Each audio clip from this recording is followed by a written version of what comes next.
তাই তো দেখ দুটো অপেক্ষকের তো গুণফলের সমাকলন, একটা প্রথম অপেক্ষক কিউ আর এটা তো ভি সেকেন্ড অপেক্ষক। তাহলে সূত্রটা কেমন আসছে, দুটো অপেক্ষকের গুণফলের ইন্টিগ্রেশন সমান সমান প্রথম অপেক্ষক ইনটু সেকেন্ড অপেক্ষকের সমাকলন, প্রথম অপেক্ষক ইনটু সেকেন্ড অপেক্ষকের সমাকলন মাইনাস একটা টোটাল ইন্টিগ্রেশন, টোটাল ইন্টিগ্রেশনের মধ্যে কে থাকছে, প্রথম অপেক্ষকের ডেরিভেটিভ দ্বিতীয় অপেক্ষকের সমাকলনের গুণফল। এই প্রথম অপেক্ষকের ডেরিভেটিভ আর দ্বিতীয় অপেক্ষকের সমাকলনের গুণফলে একটা টোটাল ইন্টিগ্রেশন আমাদেরকে করতে হবে। তাহলে চ্যাপ্টারে একটাই মাত্র সূত্র, দুটো অপেক্ষকের গুণফলের সমাকলন। তবে এই স্ট্যান্ডার্ড সূত্র, এই স্ট্যান্ডার্ড সূত্রেই তো সব ইন্টিগ্রেশনই হবে, একটু সূত্রটা ভালো করে খেয়াল রাখলেই হবে। তাহলে চ্যাপ্টারে কি থাকবে, প্রত্যেকটা প্রবলেমের মধ্যে তো থাকবে হচ্ছে দুটো করে ফাংশন গুণফল আকারে থাকবে। এবার সেই তো দুটো ফাংশনের গুণফলে তোর ইন্টিগ্রেশন করতে হবে। এবার কাকে ফাংশন চয়েস করবি, কাকে ফার্স্ট ফাংশন হিসেবে চয়েস করবি, কাকে সেকেন্ড ফাংশন হিসেবে চয়েস করবি, সেটা অনেক বেশি ইম্পর্টেন্ট। ফাংশন চয়েস করতে পারলে ইন্টিগ্রেশন তুলনামূলক সহজ হয়ে যাবে। কিছু কিছু ক্ষেত্রে যদি আমি ফাংশন চয়েস না করতে পারি সেক্ষেত্রে ইন্টিগ্রেশনটা বড় হবে তো ছোট হবে না, ইন্টিগ্রেশন শেষ নাও হতে পারে, আজীবনকাল ইন্টিগ্রেশন চলতে পারে এমন কিছু ইন্টিগ্রেশন। যদি আমরা ফাংশন ঠিকঠাক চয়েস না করতে পারি সেক্ষেত্রে ইন্টিগ্রেশন শেষ হবে না, ইন্টিগ্রেশন আজীবনকাল চলতে থাকবে, আমরা মরে যাবো তাও ইন্টিগ্রেশন চলবে, এরকম কিছু হতে পারে। তো ফাংশন চয়েসটা খুব ইম্পর্টেন্ট।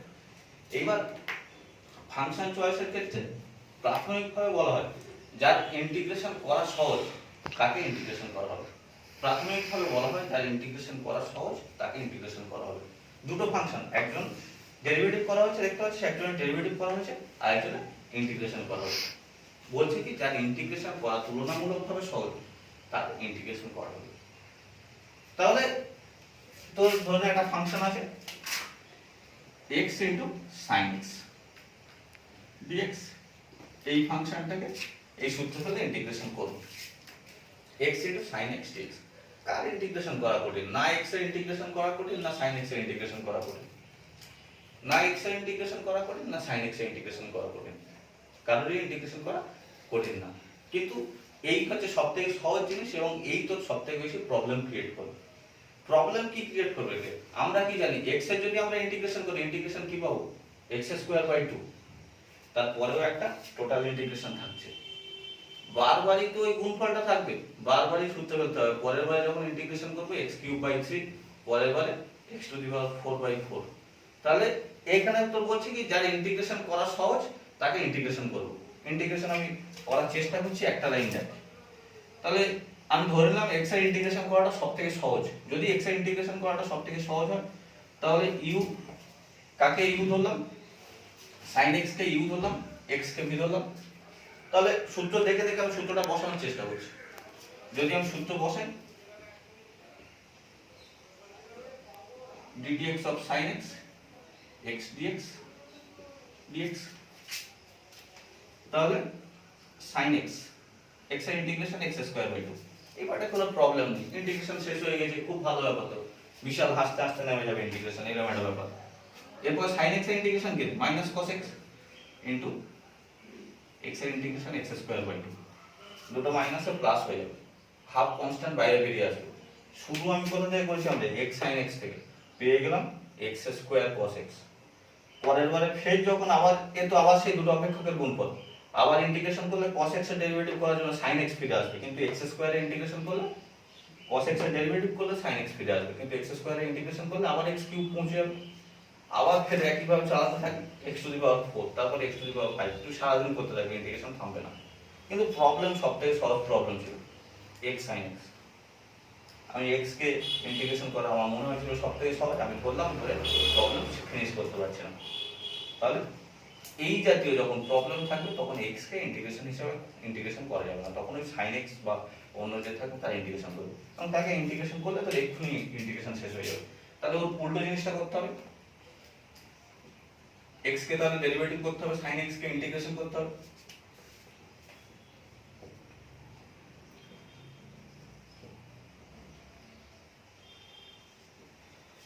sin x এর ইন্টিগ্রেশন তো cos x হোক, x এর সাপেক্ষে x এর ডেরিভেটিভ কি 1 ইনটু -cos x dx, তাহলে -x cos x plus integration cos x dx, তার মানে -x cos x plus sin x plus C, এই হচ্ছে জায়গাটা। তো তাহলে কি দেখতে পাচ্ছিস? তাহলে এবার দেখ, তাহলে দেখতে পাচ্ছিস ইন্টিগ্রেশন করতে গেলে আমাকে ফাংশন চয়েস করতে হবে। কেউ একজন ফার্স্ট ফাংশন হিসাবে কাজ করবে, কেউ একজন সেকেন্ড ফাংশন হিসাবে কাজ করবে। ইন্টিগ্রেশন করতে গেলে তাহলে আমাদের প্রত্যেককেই ফাংশন চয়েস করতে হবে।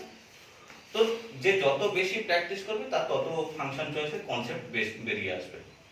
তো তাহলে তোকে ফার্স্ট ফাংশন আর সেকেন্ড ফাংশন চয়েস করতে হবে। তো জেনারেলি আমরা একটা ওই কথা আছে, উপপাদ্য তো বলবো না, লিয়েট বলে তোর একটা ফর্ম আছে, এই ফর্ম থেকে আমরা ফাংশন চয়েস করি, কাকে ফার্স্ট ফাংশন করবো আর কাকে সেকেন্ড ফাংশন করবো। এই এলআইএটি বা লিয়েটের যে অপেক্ষাকৃত বাম দিকে থাকে তাকে তো ডেরিভেটিভ করা হয়, যে পরের দিকে থাকে তাকে ইন্টিগ্রেশন করা হয়। লিয়েটের এই যে এলআইএটি এর তো যখন দুটো করে ফাংশন দেওয়া থাকবে, দুটো করে ফাংশনে কেউ না কেউ এর এই পাঁচটা ওয়ার্ডের কেউ না কোনো একটা কোনো ওয়ার্ডকে ফলো করবে। যে তুলনামূলক বাম দিকে থাকবে, যে প্রথমে থাকবে তার ডেরিভেটিভ করা হবে, যে পরে থাকবে তার ইন্টিগ্রেশন করা হবে। বেশিরভাগ ক্ষেত্রে, এটা তো স্ট্যান্ডার্ড রুলস না, একটা দুটো ক্ষেত্রে ব্যতিক্রম থাকতে পারে, কিন্তু আমাদের চ্যাপ্টার বেশিরভাগ ক্ষেত্রে এই পাঁচটা ওয়ার্ডটাকে মেনটেন করবে। লিয়েটের ফার্স্ট ফর্ম কি? এল এর মধ্যে কে থাকবে? লগারিদমিক অপেক্ষক।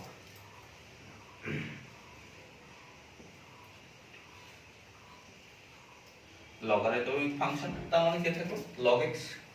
log x plus a log 1 plus 2x, ওই জাতীয় কিছু থাকবে। i এর মধ্যে কে থাকবে?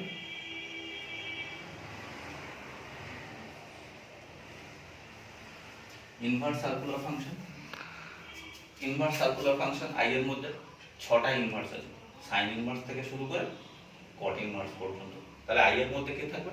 ইনভার্স সার্কুলার ফাংশন বা বিপরীত বৃত্তীয় অপেক্ষক, ওই 6টা ইনভার্স ফাংশনে কেউ একজন থাকবে। a তে কে থাকবে? অ্যালজেব্রিক ফাংশন, বীজগাণিতিক অপেক্ষক। a তে কে থাকবে? অ্যালজেব্রিক ফাংশন বা বীজগাণিতিক অপেক্ষক, x 2x 3x x plus 1 x plus something, ওই জাতীয় জিনিসগুলো থাকবে। t তে কে থাকবে? ত্রিকোণমিতিক অপেক্ষক।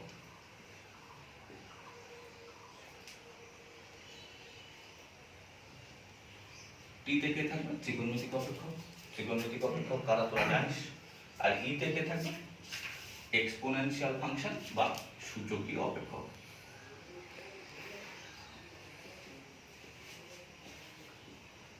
এক্সপোনেনশিয়াল ফাংশন বা সূচকীয় অপেক্ষক, এর মধ্যে দুজন জিনিস থাকতে পারে, e to the power x অথবা a two the power x, এই জাতীয় অপেক্ষকগুলো e এর মধ্যে থাকবে। e to the power x বা a two the power x, এই জাতীয় অপেক্ষকগুলো e এর মধ্যে থাকবে। তাহলে চ্যাপ্টারে যা অঙ্ক হবে বেশিরভাগ এই পাঁচজনের কোনো না কোনো দুজনের গুণফল থাকবে। চ্যাপ্টারে যা প্রবলেম হবে, প্রবলেমগুলো এই পাঁচটা যে টার্ম আছে বা পাঁচটা যে লেটার আছে, এই পাঁচটা লেটারে কোনো না কোনো দুজনের গুণফল হতে পারে। লগ আর অ্যালজেব্রিক এর গুণফল হতে পারে, অ্যালজেব্রিক ত্রিকোণমিতিক গুণফল, যেমন x sin x। x sin x কি ছিল? x টা অ্যালজেব্রিক ফাংশন, sin x কে ত্রিকোণমিতিক ফাংশন। তাহলে এই ধরনের তো প্রত্যেকটা জিনিস হতে পারে। এই দুজনের মিলিত ফাংশন কি হতে পারে? তো যদি এই দুজনের মিলিত ফাংশন হয় x ইনটু তোর log x প্লাস a, ফাংশনটা এরকম দেখতে হতে পারে। তোর log আর ত্রিকোণমিতি tan x ইনটু তোর log x, এটা হতে পারে। log আর ইনভার্স তোর এটা হতে পারে sin inverse x log x। Inverse আর এক্সপোনেনশিয়াল তোর এটা হতে পারে to the power x sin inverse x। এই তোর হতে পারে তোর sin x e to the power x। এটা হচ্ছে হাজার ফাংশন আমরা পেতে পারি। কত ফাংশন পাবো তার ঠিক নেই, সারাদিন লিখে যাবো, সারাদিন এই ফাংশন পাবো। তো এই ফাংশনগুলো ইন্টিগ্রেশন করতে হবে। নিয়ম তাহলে কি বলছে? ফার্স্ট জিনিস আমরা সবসময় মাথায় রাখবো, যার ইন্টিগ্রেশন করা সহজ তার ইন্টিগ্রেশন করবো, কিন্তু তারাও কিছু কিছু ক্ষেত্রে প্রবলেম তৈরি করে। সেই জন্য এই লিয়েট বা এলআইএটি এই কথাটা চলে যাবে। এ বলছে কি, অপেক্ষাকৃত বাম দিকে যে থাকবে, এই পাঁচটা ওয়ার্ডের অপেক্ষাকৃত যে বাম দিকে থাকবে সে ফার্স্ট ফাংশন হবে। তাহলে আরেকজন যে পড়ে থাকবে তার ইন্টিগ্রেশন করা হবে। ইন্টিগ্রেশন কার করা হয়? ইউ ভি এস হচ্ছে, দেখ ফার্স্ট ফাংশন কে, first function U, second function কে ভি। তাহলে ইন্টিগ্রেশন কার করা হয়? সেকেন্ড ফাংশনে ইন্টিগ্রেশন করা হয়। সূত্র কি বলছে? অপেক্ষাকৃত যে বাম দিকে থাকবে তাকে কি করা হবে? ডেরিভেটিভ করা হবে, মানে তাকে ফার্স্ট ফাংশন হিসাবে ধরা হবে। অপেক্ষাকৃত LIAT এর যে বাম দিকে থাকবে তাকে তো ডেরিভেটিভ করা হবে বা তাকে প্রথম অপেক্ষক ধরা হবে, তাহলে অপর যে পড়ে থাকবে তাকে সেকেন্ড অপেক্ষক ধরে ইন্টিগ্রেশন করে নেওয়া হবে। এই হচ্ছে তো স্ট্যান্ডার্ড রুলস। একটা বা দুটো প্রবলেম বাদ দিয়ে সব প্রবলেমের ক্ষেত্রে এই নিয়ম তো কাজে লেগে যাবে। আচ্ছা, পজ করবে। তো কয়েকটা আদর্শ সমাকলন, এই চ্যাপ্টারতেও তো 5টা আদর্শ সমাকলন আছে।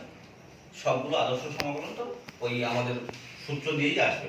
কোন সূত্রটা? যে সূত্র তোর বোর্ডে লেখা আছে, ইন্টিগ্রেশন ইউ ভিডিএক্স সমান U integration V D X minus total integration D U D X integration V D X 30x। প্রথম আদর্শ তোর সূত্রটা বলছে integration e to the power X sine B X D X. এইটা সূত্র, ওইটা বোর্ডে একটা বড় মতো সূত্র লেখা আছে। দেখ, এই সূত্রগুলোর প্রমাণ তো 2000 সালের আশপাশে এসছে, 2000 সালের পরে আর আসেনি। তাও খুব একটা কঠিন জিনিস না সূত্রের অ্যাপ্লিকেশন, যদি যে কেউ চাইলে করে নিতে পারে। একটা দেখ, ধরি তোর ইন্টিগ্রেশন আই সমান সমান তোর e to the power x into sine b x. তাহলে ক্লিয়ারলি তুই দেখতে পাচ্ছিস যে দুটো ফাংশনের গুণফল আছে, একেবারে ক্লিয়ার দুটো ফাংশনের গুণফল। তাহলে কেউ একজন ফার্স্ট ফাংশন হবে, কেউ একজন সেকেন্ড ফাংশন হবে, কেউ একজন ফার্স্ট ফাংশন হবে, কেউ একজন সেকেন্ড ফাংশন হবে। LIAT বা লিয়েট কি বলছে?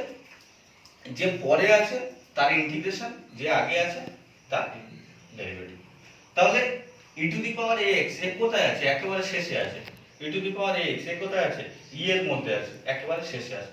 তাহলে ই টু দি পাওয়ার এক্স এর ইন্টিগ্রেশন করা বা সাইন বিএক্স এর তাহলে কি করা হবে? ডেরিভেটিভ করা হবে। এই এমন একটা প্রবলেম, এর যা খুশি করবো সেটাই হয়ে যাবে। মানে তো ই টু দি পাওয়ার এক্স এর ইন্টিগ্রেশন করতে হবে এমন কোনো ব্যাপার নেই, সাইনের ইন্টিগ্রেশন করলেও চলবে। কিন্তু যেহেতু আমরা তো সূত্রে অ্যাপ্লিকেশন করছি, আমরা সাইনের ডেরিভেটিভ করবো, e to the power X এর ইন্টিগ্রেশন করবো। বাট এই যে problem e to the power X sine bx, এর ক্ষেত্রে আমরা যা খুশি করতে পারি। ওই রকম এক্স এর মতো ওই রকম প্যাঁচটা নেই যে কন্টিনিউয়াস সিরিজটা বেড়ে যাবে, ওই রকম প্যাঁচ নেই। ওই জন্য যা খুশি আমরা করে যেতে পারি। তাহলে কি হবে? সাইনের ডেরিভেটিভ করা হবে আর e to the power X এর ইন্টিগ্রেশন করা হবে। তাহলে সাইনের যদি ডেরিভেটিভ করি তাহলে তো সাইনটা ফার্স্ট ফাংশন মানে সাইনটা ইউ আর ই টু দি পাওয়ার এক্সটা ভি। দেখে দেখে সূত্র ফেলবি, কোনো কাজ নেই, শুধু সূত্র মুখস্থ করা। সূত্র মুখস্থ দেখে দেখে ফেললেই হবে। তাহলে তো sine b x e to the power x d x minus integration কে থাকবে d d x of sine b x integration e to the power x d x তার ডিএক্স। তাই তো ই টু দি পাওয়ার এক্স এর তোর ইন্টিগ্রেশন কত হবে? E to the power x into a, e to the power x by a minus sine bx এর derivative cos b x into b x এর derivative কত? B into e to the power x by a d x. B by a constant, b by a constant. তাহলে কি হবে? এই পার্টটা আর লিখছি না, ও যেমন আছে থাক। বি বাই এ কনস্ট্যান্ট বাইরে বেরিয়ে আসবে, আসুক। তাহলে দেখ, বি বাই এ কনস্ট্যান্ট বাইরে বেরিয়ে আসবে, পেপারটা যেমন ছিল তেমন বসে আছে। বি বাই এ কনস্ট্যান্ট বাইরে বেরিয়ে আসবে, বি বাই এ কনস্ট্যান্ট বাইরে বেরিয়ে আসবে। এলে তোর আবার সেই e to the power x cos b x পড়ে আছে, মানে আবার সেই ফার্স্ট ফাংশন সেকেন্ড ফাংশনের জায়গায় চলে গেল, আবার দুটো অপেক্ষকের গুণফল হোক। তাহলে কি হবে? এই ই টু দি পাওয়ার এক্সটাকে আবার তো সেকেন্ড ফাংশন হিসেবে কাজ করবে, cos বিএক্সটাকে আবার ফার্স্ট ফাংশন হিসেবে কাজ করবে। তাহলে তোর যদি ফার্স্ট ফাংশন আর সেকেন্ড ফাংশন হিসেবে কাজ করে, করুক না। cos বিএক্স বাইরে বসে যাবে, তাহলে কি হবে? ইউ বাইরে বসে গিয়েছে, তাহলে ভি এর ইন্টিগ্রেশন ভি কে e to the power x D X এর ইন্টিগ্রেশন মাইনাস এটা টোটাল ইন্টিগ্রেশন। টোটাল ইন্টিগ্রেশনের মধ্যে কে থাকবে? D by D X of cos B X integration e to the power x D X D X. এবার সেকেন্ড ব্র্যাকেটটা আগে খোলা আছে, ওটা বন্ধ হয়ে যাবে, থাক যেমন বসে আছে। B by A cos bx e to the power x by কি রে a মাইনাস cos এর ডেরিভেটিভ কি হবে রে? Minus sine into b into e to the power x by a dx। তাই না? আবার একটা মাইনাস b বাই a বাইরে আসবে, আসুন। এইবার মাইনাস বি বাই এটা বাইরে আসবে আর একই সঙ্গে এইটা আমি তোর গুণ করে করে যাই। প্রথম টার্ম যেমন আছে তেমন বসে আছে। মাইনাস তাহলে কি পাচ্ছি যে B by A square, B by A square e to the power x into cos B X. একটা দুটো তিনটে মাইনাস, তাহলে মাইনাস একটা দুটো তিনটে, তিনটে মাইনাস বি বাই এ, ওখানে একটা বি বাই এ, তাহলে B square by A square e to the power X sine B X D X. ঠিক আছে, একটা দুটো তিনটে মাইনাস বি বাই এ, তাহলে B square by A square, তিনটে মাইনাসে minus B square by A square. দেখ তুমি ইন্টিগ্রেশনটা আমরা এইটা নিয়েই শুরু করেছিলাম না, আই দিকে, তাহলে একটা আই আমি ফেরত পেলাম, একটা আই আমি ফেরত পেলাম। তাহলে তো লেফট হ্যান্ড সাইডে কি ছিল রে, আই, আর এখান থেকে কি পেলাম, তাহলে B square plus A square into I পেলাম না, এটার জায়গায় আই বসাবো, আর ওটা এবারে এলো B square plus A square into I. তাহলে আই নিয়ে শুরু করেছিলাম, একটা আই আবার আমি ব্যাক করে ফেরত পেলাম, B square plus A square into I. এইবার এই পার্টটা কি আসছে, sin bx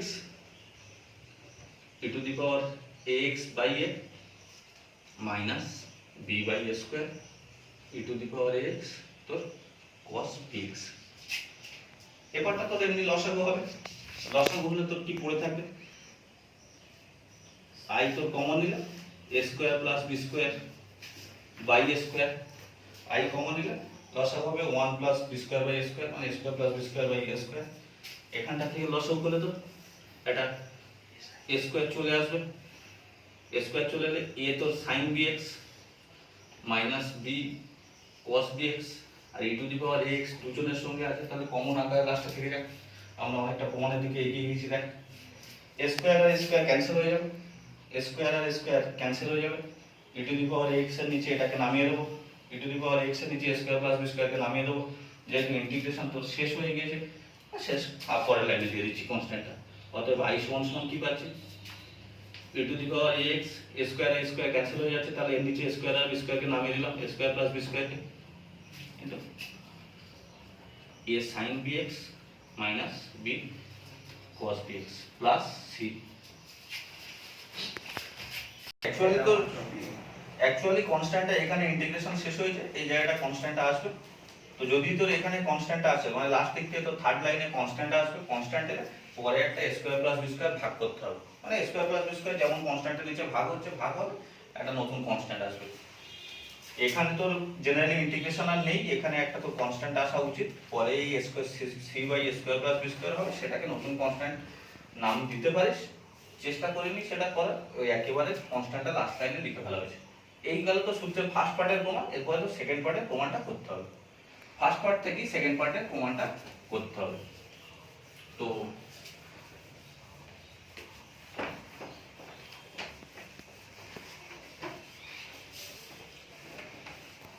ওই যে ফার্স্ট পার্টের যে সূত্রের প্রমাণে a sin bx R b cos bx আছে, এই a আর b কে কিছু প্রতিস্থাপন দিতে হবে বা কিছু ধরে নিই, ধরি